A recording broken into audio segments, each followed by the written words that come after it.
It wasn't the lovable Val that we're used to. No.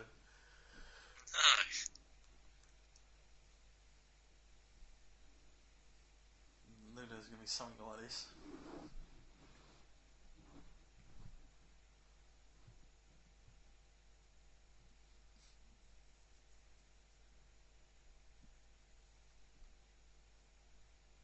Kishi, again, I just never knew he was the Intercontinental Champion at any time.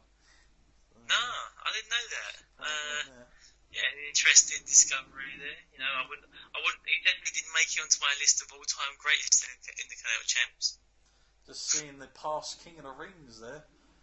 Surprised they even put Billy Yeah. Gunn and Ken Shamrock in that. Yep, how important they all were. You know, yeah, but some of them were left out. Yeah. We didn't see Mabel on the list. No, that's true. So yeah, little clips there of past winners, and now we get this 2000 finals. Here he is, Kurt Angle. They really nailed it with that music as well. That really got him over as well. Oh yeah, massively suited him, didn't it? He's got his little fan fest out there.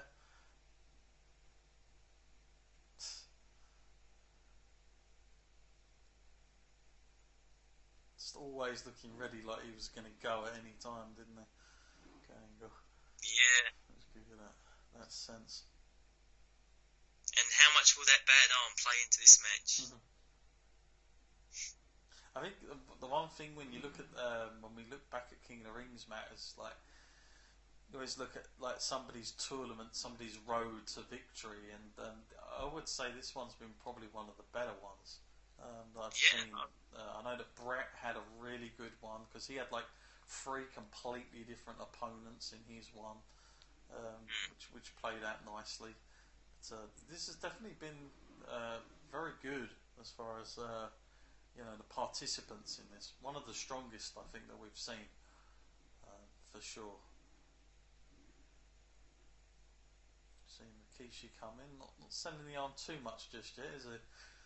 No, the arm seems to be fine to me. Swinging with it, swinging right. Okay.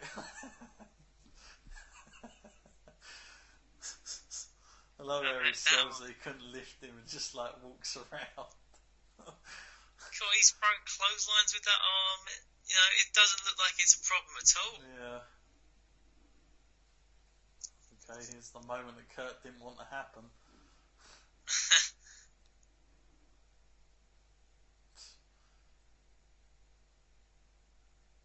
Never really used to think too much of this when I was younger, but now I'm looking at it, I'm like, what the hell was that? And he used to do the stink face a lot, didn't he? It's so weird that all this stuff that used to happen back then, I never questioned any of it. I was just like, yeah, it's just what happens in wrestling. And now, years without it, and I'm like, whoa, it's a bit over the top here. Yeah.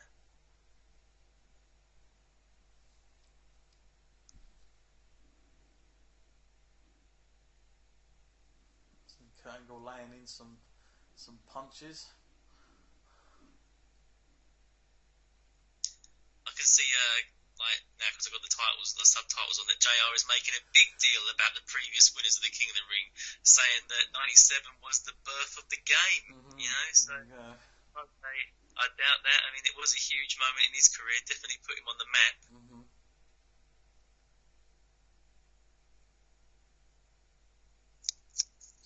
Going to the outside for a change.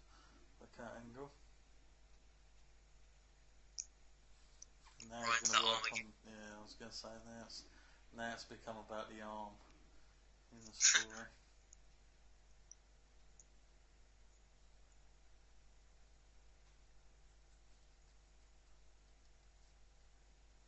We'll say that like in this King of the Ring in particular, they have the focus has been really built around the King of the Ring tournament, I think, a lot more than previous years.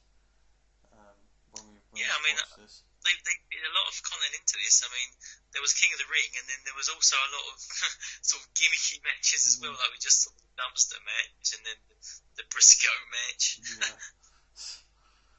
I'm never going to forget that one. I tell you that.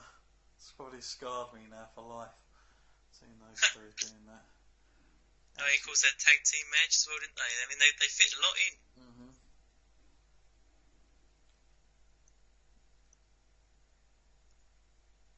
I'm guessing the story about this match so far they're trying to put across is he's trying to obviously work on that arm, but then it's the idea that he can't lift him too much. So I'm guessing there's going to be a spot in this where he's finally going to maybe get that to work. Yeah.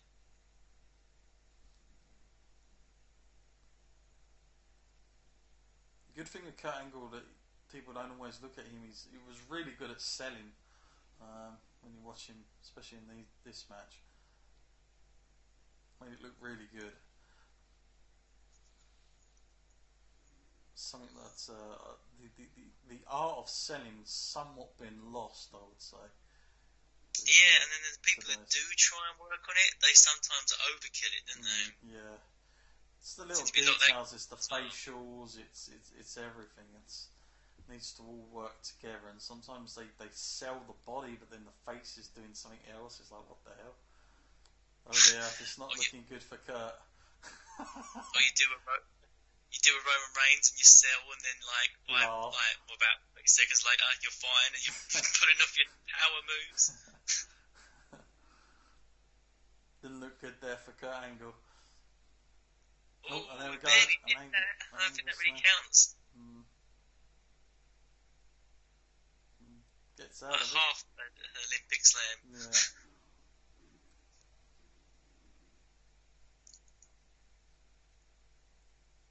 I never really understood what Rikishi's kind of ring attire was either. It's like some dangly bits of string. I never really understood them.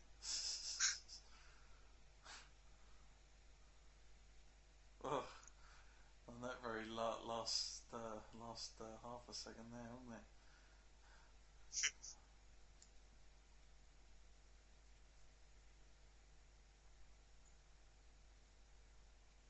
He's kind of selling the arm, but not to the point of craziness in this match.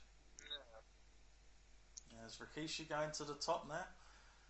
Oh, that would be very bad. Normally see him here, I'll tell you that much. Yep, didn't think it was going to work out too well for him there. Oh, they actually look quite intense there from Angle, those forearms. What is this? Belly coming up? Oh yeah. Be a big move, that will. Not sure about that. Nice. Some headbutts going on. Oh, no, he did.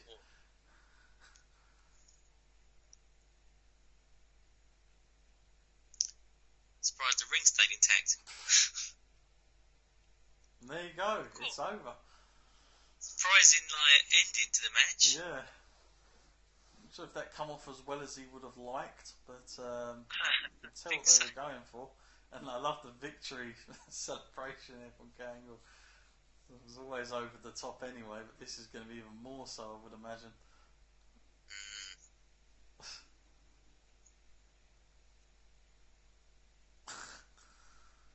So that was another thing to add to his resume there, wasn't it? That he was also King of the Ring straight away, as he was coming up as well. Yeah, it's almost what sort of Brock Lesnar would follow on years to come. And there you go, Kurt Angle. And there's that move again.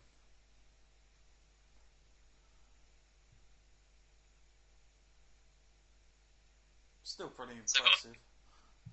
I got to think the only thing Kurt Angle didn't manage to do was win a Royal Rumble then. Yes, yeah, I think you're right there.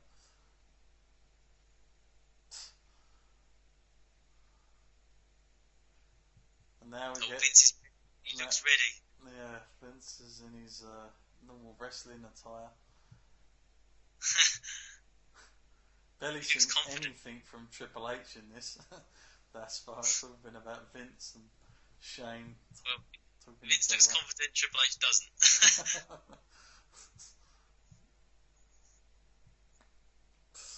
Stephanie there, worth pointing out, she's the women's champion there. Oh, yeah, that's true, yeah.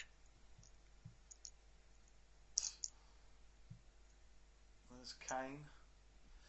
So Matt, before we get on to this main event match, as far as we always talk about the King of the Ring winner himself. Of course, Kurt Angle would go on and achieve amazing stuff. But as far as that, as the King of the Ring tournament goes, how did you enjoy it as far as the tournament goes itself? Yeah, I thought this was a good one actually. I think they did a good job of matching the opponents together. I think they put the right amount of talent into it, and Kurt Angle didn't have an easy path. I thought he had a decent path, and putting Jericho in there might have been the best match of that tournament. Mm-hmm. Yeah, I'm with you on that one. I'm not seeing a Rock who's obviously involved in some sort of magazine spread here with baseball. The classic music's coming on. Yeah, no chances here.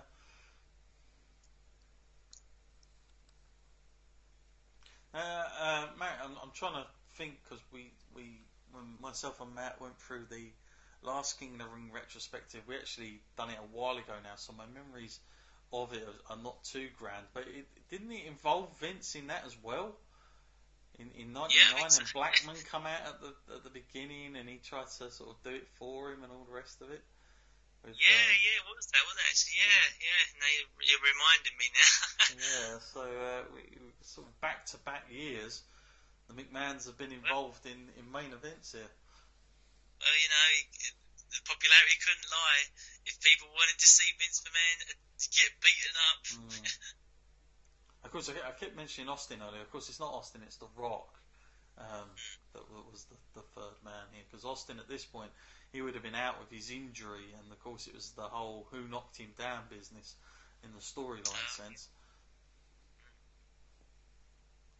But there's Shane O'Mac, Vince McMahon, the agile Vince McMahon himself. Now it's Triple H. So would this be a World Heavyweight title match?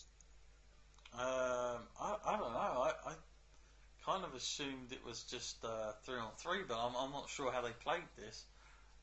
Yeah, no. Well, I guess we'll find out. Yeah.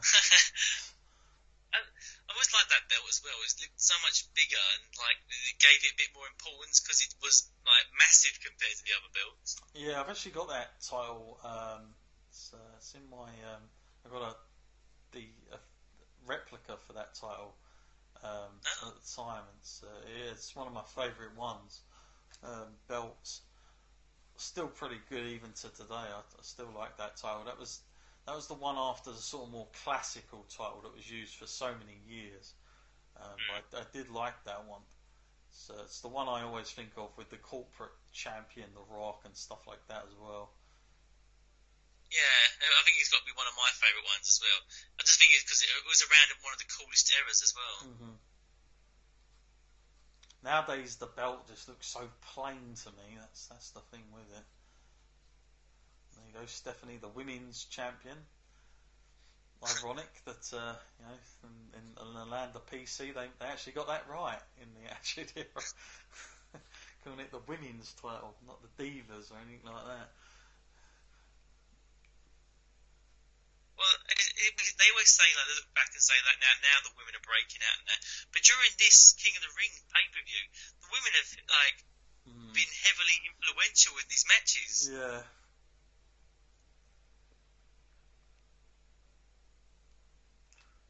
So Triple H embedded in the McMahon family now, off screen and on.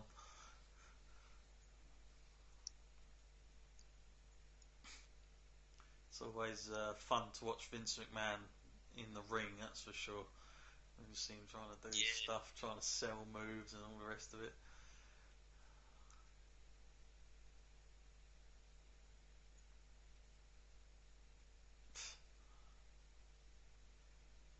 So here we go.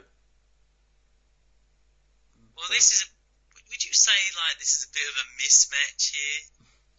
Yeah, I mean, it seems like the crowd, the fan favourites have got definitely, should be overconfident on this one because, two non-wrestlers, just one champion, it's especially with these two.